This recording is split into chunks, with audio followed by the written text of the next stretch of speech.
The afternoon my daughter walked down the aisle, I was parked on a narrow terrace the venue used for overflow.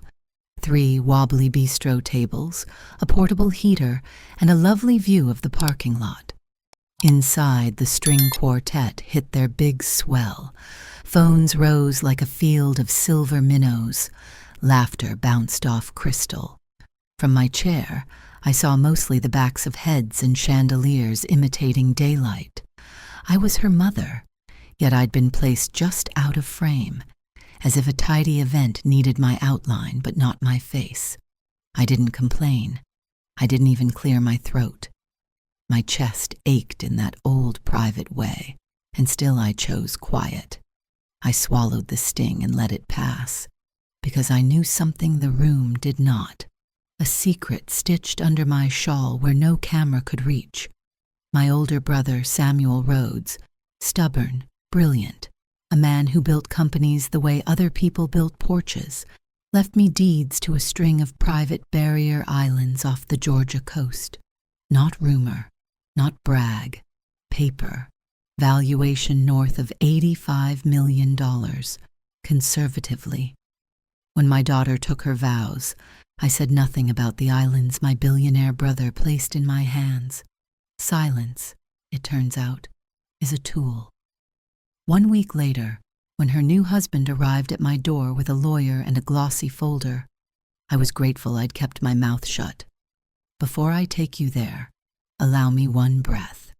If stories like this matter to you, stories of mothers set at the edges who learn to stand in the center without shouting, tap like, subscribe, and ring the bell, you'll never miss the next quiet victory. Back to the terrace. I am 68. My name is Evelyn Carter. I have been a widow for 11 years and a mother to one daughter, Lila, through fevers, book reports, and the long winter of learning to pay bills alone. People see gray hair and a gentler posture and mistake it for frailty. Truth is, silence can be armor. That night in Savannah, in the sea blue dress, I altered myself. I sat with a thin draft sneaking beneath the drape. The planner had run out of prime seats, and somewhere on a spreadsheet decided I'd be cozy outside. I smiled like it didn't pinch.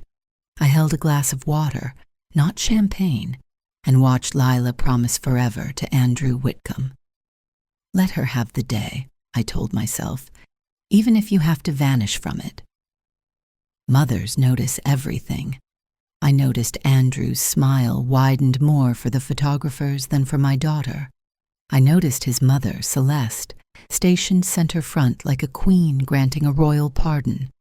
I noticed no one asked whether I was warm enough.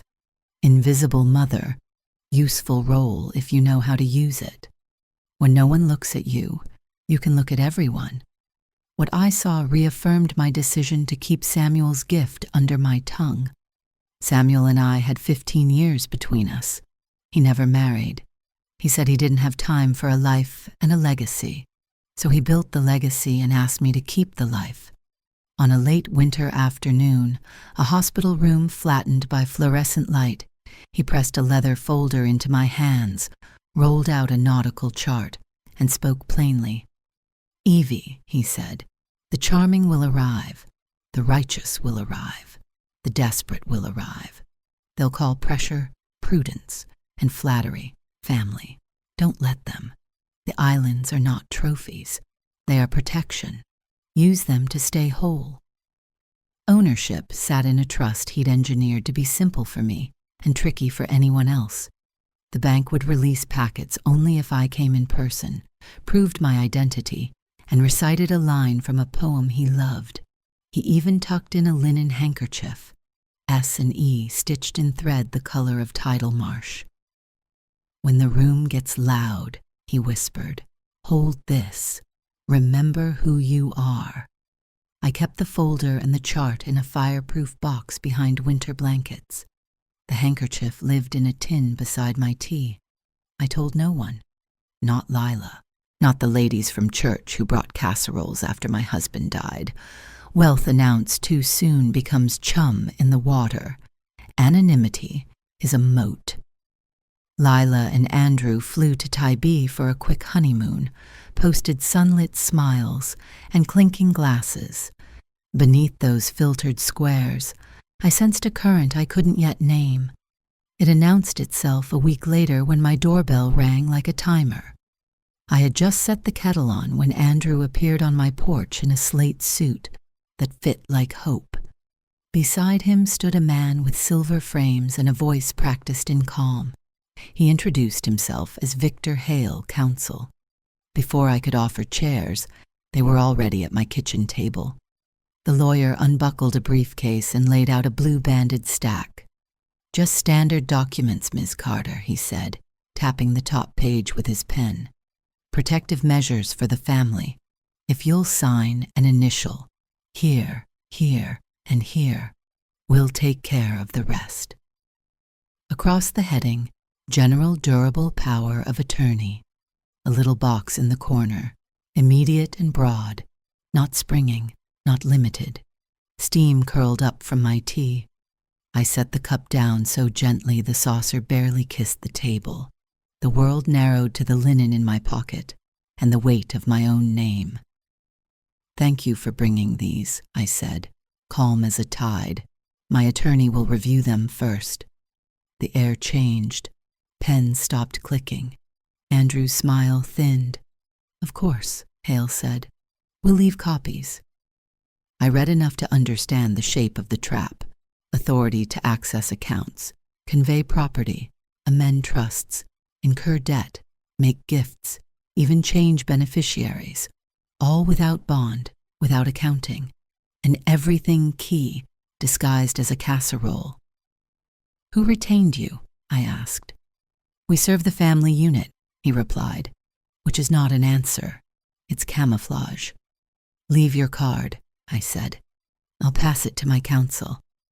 "This feels adversarial," Andrew said, using the tone of a man who learned leadership from motivational quotes. "Lila wants harmony."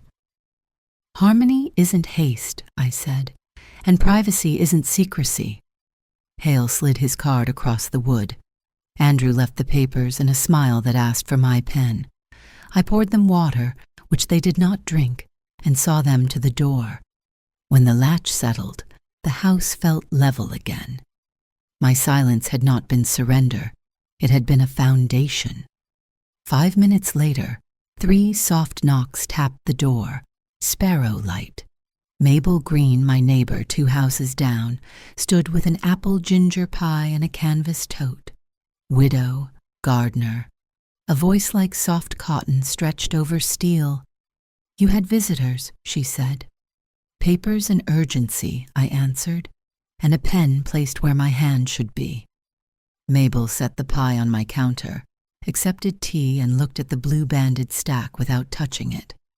"Once," she said, "my son brought forms to the hospital. He called it making things simple." I signed. He used my house as collateral. The bank was polite and relentless. I bought a smaller place and learned to be exact.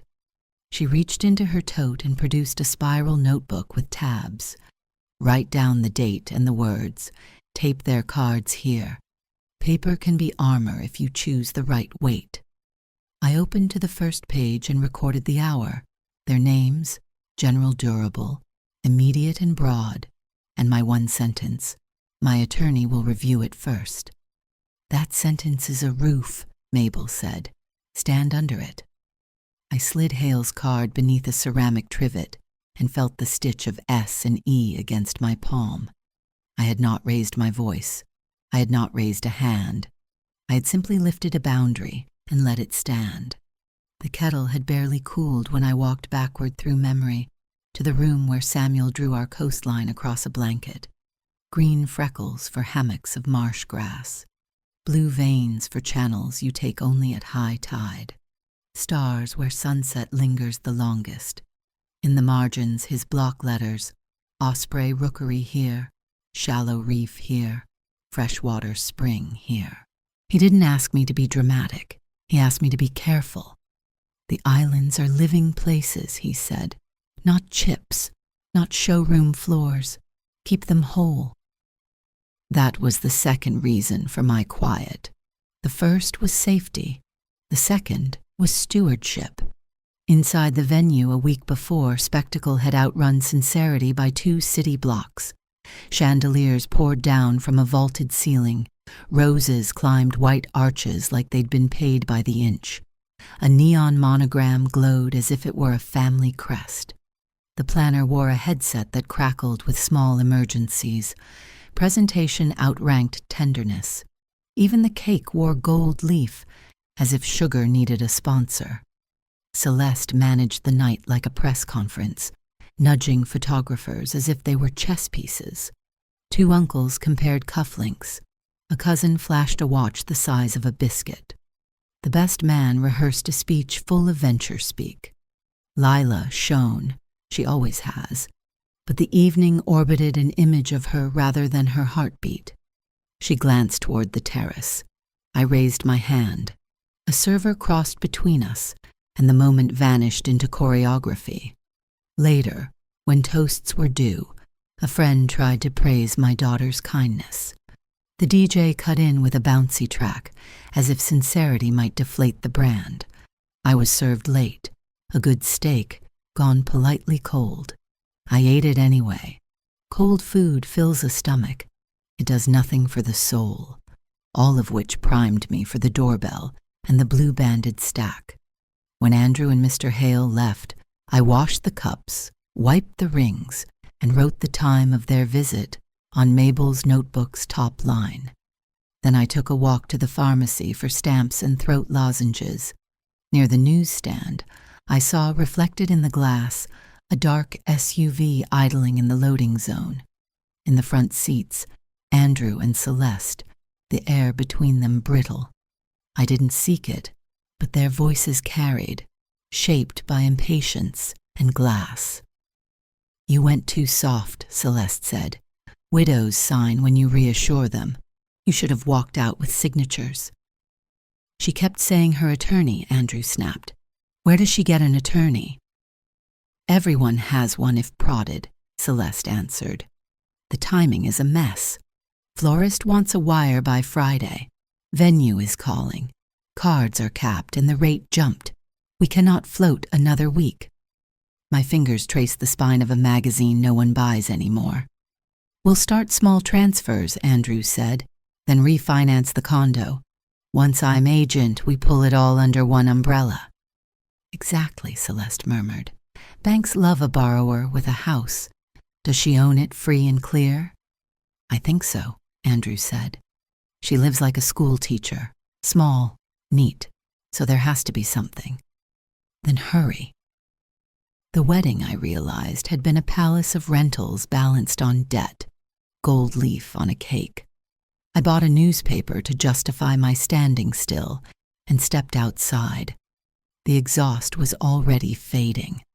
I returned home, opened Mabel's notebook, and wrote the only 4 words that mattered. "I will not sign." Lila came by that evening, shoes off, hair in the tidy knot that means meetings. She carried a grocery sack, store soup and crackers, and a smile she couldn't hold. "I heard Andrew and a lawyer stop by," she said. "They did." "It's just planning," she tried. "Power of attorney. Taxes are complicated." "Just is a rug people throw over holes," I said. "My attorney will review anything that concerns me." She exhaled. "Andrew says consolidation would help. One umbrella, fewer moving parts." "Who is we?" I asked. "Us," she said. "Andrew and me, family." "Peace that requires my signature isn't peace," I said. "It's surrender with nice stationery." Her eyes flashed, then softened. "I don't want a fight between my husband and my mother. I want you to have a marriage without a spreadsheet where your heart should be." She turned her spoon in the bowl. "Are you hiding something from me?" "Privacy isn't secrecy," I answered. "My mother kept the household ledger in a tin. She didn't pass it around to prove love. We washed and dried dishes like we used to, side by side." At the door she hesitated. If we bring a short version, bring nothing, I said. Email my attorney. After she left, I pressed the linen handkerchief to my cheek and thought about all the ways women are trained to be agreeable with pens. Thursday, Mabel walked me to a support circle in the church classroom. 8 chairs, 1 candle, no heroics. We went around the ring, shut-off notices, infusion days, difficult siblings, aching backs, rent that arrives like an accusation. When my turn came, I told the balcony story and the kitchen table and the blue-banded stack. No one gasped. They nodded like I had finally named a common cold. Stubborn is what people call a boundary, one woman said. Bring your shawl, Evie, another added. Let your body remember it belongs before your mouth forgets. Practical help followed like a kind of liturgy, a notary at church on Tuesdays, a retired banker who answers questions without jargon on Wednesdays. I left with almond cookies tucked into my tote and a list of phone numbers pressed into my palm like a blessing. The next morning, I booked the first slot at my attorney's office. Laura Chen met me with a yellow legal pad and the steady calm of someone who has shepherded widows through storms. She read the power of attorney draft, whistled once, softly, and sketched a counterplan in 3 strokes. First, she said, we restate your living trust and title the house into it. We name a professional fiduciary as first successor. If Lila ever serves, her authority is conditional, conservation and stewardship. Second, we record a conservation easement on the islands. No sale, no subdivision, no collateralization. Anyone who tries to unwind it forfeits their interest. Third, we create a very narrow financial power of attorney. Springing, physician certifications required. No self-dealing, bond required. Accounting required. Separate HIPAA release, advance healthcare directive. We also add a pour-over will for strays, and we do it quietly. I exhaled in a way I hadn't since the neon monogram. Laura turned clauses into plain English. She underlined shall where she meant must, and replaced and or with something that wouldn't sink a boat. A paralegal entered with a notary's seal as red as a stoplight. With each thud of the stamp, something in my ribs found its correct pace. Not drama, law. Next, Laura said, if they return, you hand them my card and say 1 sentence. Please email any documents to my counsel.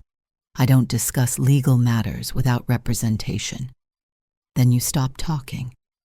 We rehearsed the line until it felt like sliding a deadbolt with 2 fingers. When I left, Laura handed me a brick-colored binder with originals, certified copies, and a laminated sheet labeled door script. It was heavier than it looked, less like paper, more like weatherproofing. At home, I tucked the easement behind Samuel's chart in the fireproof box, slipped Laura's card into the dish by the stove, and sat with tea while the house adjusted to its new shape. The quiet wasn't emptiness, it was readiness. Near dusk, the doorbell chimed. Through the peephole, Andrew's suit, Celeste's posture, a florist's van at the curb. I didn't open. Old habits begged to be polite. I let them pass like a fast cloud. Judith, he started, catching himself. Evelyn. We brought simplified forms. It'll take 2 minutes. Please email any documents to my counsel, I said through the wood. I don't discuss legal matters without representation. We're trying to protect you, Celeste added, voice velvet over wire. Control is exhausting at your stage. Let the young carry the load. A boundary isn't a fight, I answered, and I'm capable of carrying my own name. Something slid under the door, a manila envelope labeled short form. I picked it up with 2 fingers like an insect and dropped it into a plastic sleeve marked Hold for Counsel. Then I wrote the time and their words in Mabel's notebook, the way a captain logs weather. Revised papers, bouquet offered as key, Door not opened. Threat implied. Script repeated. Control isn't loud. Sometimes it's a woman choosing not to open the door. At the pharmacy newsstand, I had heard enough. The Whitcombs weren't strategizing about family harmony. They were scrambling over unpaid invoices, cards at their limit, and a wedding that glittered more than it was paid for. Debt can be as dangerous as fire when it's hidden under lace. That evening, the phone blinked with a voicemail transcription. Andrew's voice tight as a bowstring. Marjorie, the florist wants another wire. The platinum card's maxed. Crow says the short form needs a wet signature. Judith, he caught himself. Evelyn keeps saying her attorney will read it. She's not confused. We can't go back to the club without paying Barton for cigars. Everyone thinks we came into money. If we stall, the story falls apart. Then Celeste's crisp alto. Reputation costs more to repair than to maintain. Leaders don't ask permission. The line clicked. Leader. She meant Andrew. But his voice had carried more panic than command. It explained the bouquet, the envelope, the urgency disguised as care. The next afternoon, through the window of a coffee shop, I saw him again with Mr. Crow. Andrew's knee bounced. The lawyer's pen tapped wood. One signature, then we restructure, Crow murmured. Vendors can be paid. We refinance. We clear the cards. Andrew groaned. She keeps a notebook like a detective, writes everything down. I didn't expect homework. Crow smiled thin. Then shift the frame. Health, confusion, logistics, taxes. Make signature look like kindness. I stirred a glass of water until ice clinked like bells. Hunger dresses itself as leadership. Samuel had warned me. That evening I sat on the porch, clouds thick over the bay. I wrote in Mabel's notebook, hunger needs applause, control disguised as care, plan, pen as lever. Then I underlined 3 words, I will not. Lila came by just after dark, grocery bag in hand, soup, store rolls, her face pale with the strain of trying to belong to 2 households at once. She put the bag down and didn't take her coat off. Gregory says, she caught herself. Andrew says it's only planning. He wants us to show unity. He asked me to persuade you. She lowered her eyes. I did try. I'm ashamed. I let the silence breathe. What do you want, Lila? I asked at last. Her answer surprised her own throat. Peace that doesn't erase me. She confessed that on her wedding day she'd felt more like furniture than bride. Moved here, posed there, told to smile, told to pivot. The only time I stood still, she whispered, was when the videographer changed batteries. That's when I saw you on the balcony wrapped in a blanket. I wanted to come. They pulled me away. Tears slid down her cheeks. You saw me, I said. I saw you, she answered. And I didn't come. I set the linen handkerchief on the table, pushed it toward her. Hold this. It belongs to steadiness. She pressed it, and her breathing leveled. I found a spreadsheet on his laptop, she admitted. Wedding float. 3 cards. Notes about refinancing my house. Labeled Judith by mistake. Copied from another form. I confronted him. He said I misread. That it was just a concept. Mom, I know it's wrong. I'm afraid saying so will break my marriage. You're not water, I told her. You're not here to drown anyone. You're a person. You're allowed to want air. She sobbed into my shoulder, the way she used to after nightmares. When she lifted her head, she whispered, Will you still love me if I stumble? I'll love you if you fall asleep at the table, I said. I'll love you if you knock at midnight. My love isn't on paper. It's the table itself. That night, after she left, I wrote 1 line in Mabel's notebook. 2 women stood without standing down. The following morning, Laura filed the restatement of trust, the conservation easement, the narrow power of attorney. Each red stamp hit like a drumbeat. Thud, thud, thud. Not drama, law. A fortress without noise. When I told Lila, she touched the binder as if it were a lighthouse. She whispered, "You're giving me a future I won't have to apologize for." I corrected her. "I'm giving you a boundary you can point to." She nodded. "If I ever inherit, I'll keep them whole. No sale, no spectacle." 3 fingertips rested together on the stitched handkerchief. Hers, mine, and Samuel's thread from another life. The house listened. The tide outside turned. Inside, the future had a floor again. Dusk leaned against my windows the next evening when the bell rang again. Through the peephole, Andrew's suit, Celeste's stiff composure, a florist's van idling. Behind them, my daughter stood 1 step lower, coat still on, arms crossed tight. I left the chain latched. "Evelyn," Celeste called, lifting a bouquet too polished to be from her own garden. "We brought flowers. We want to clear the air." I opened the door only as wide as courtesy required. "For tea," I said. They filed into the kitchen, shoulders carrying a theater of calm. The brick-colored binder lay on the table where I had placed it deliberately. 4 cups steamed. Andrew set down a manila envelope, with a smile rehearsed to look casual. "Short forms," he said lightly. "Nothing complicated. Streamlined authority so we can handle details. A signature here brings everyone relief." "Families function on trust," Celeste added, her voice lined with velvet. "Paperwork simply reflects the love already present." Lila slid into a chair without removing her coat. She looked down at her hands. I placed 1 card from the binder between us. Black print plain. "All documents must be reviewed by counsel before signature." "The short version is still a signature," I said. "And a signature is still surrender if I never asked for it." Celeste leaned forward. "Dear, you're making this heavier than it needs to be. Control is exhausting at your age. Allow the young to carry the weight." "Control isn't the word for my name," I answered. "It's the word for what you want." Andrew's smile tightened. "There are bills, taxes, consolidations, vendors waiting. We need authority to tidy what is untidy."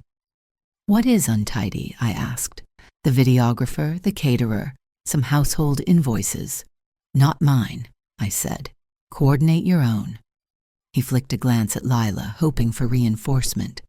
She lifted her eyes and met mine instead. The smallest alignment, but real. Celeste set the bouquet on the counter. Petals dropped like coins. "Refusing help is unkind," she said smoothly. "We are trying to move forward." "Help requires consent," I said. "Consent isn't a pen pushed into my hand." Silence hummed. Finally, Andrew stood, voice sharp at the edges. "You don't understand what you're risking. This could tear family apart." "I understand exactly," I said. "I risk displeasing you. I'll survive that." Celeste drew herself taller. "You are choosing loneliness." "I am choosing boundaries," I replied. "Loneliness is what happens when boundaries are absent." At the threshold, Lila paused. She reached for my hand, squeezed once, and whispered so low only I could hear, "Thank you." Then she followed them down the steps, her shoulders squared differently this time. I closed the door, set the chain, and wrote in Mabel's notebook, "Short forms, bouquet as bribe, no signature." That night, the knock came soft. Lila again. She stepped inside, dropped her purse, and broke into tears before words arrived.